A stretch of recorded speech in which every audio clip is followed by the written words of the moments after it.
Hello there.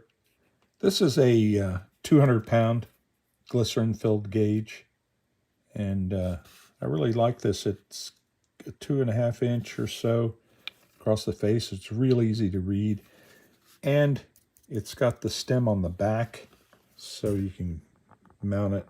I just think it's a little cleaner if you're mounting them this way than the other way, but obviously it depends on the application. The most important thing is if the gauges are sturdy and they're accurate, and I do prefer the glycerin filled.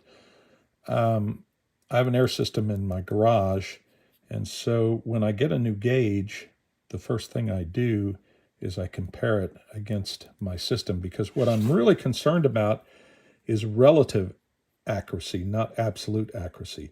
I assume my system is accurate, but no, I don't know. I've got a good gauge on my regulator, but I want these gauges when I add into the system to match. So I take a male quick connect, and I don't put tape on it because I'm not concerned if it leaks out overnight. But I screw this on the back and I plug it in, and I then compare this. I had my regulator set at 60 pounds. And this guy planted dead on 60. So it is, in a relative sense, as accurate as the rest of my system is. One thing to note about this, and I don't think it's a complaint, it's just an observation. Since this is a 200-pound gauge, they have put the values at the 40s, so 40, 80, 120, 160. So you've got to remember that what's halfway between 40 and 80. So these increments, so there's 40 units in between. So each one of these increments is reading at a 10, 50, 60, 70, 80.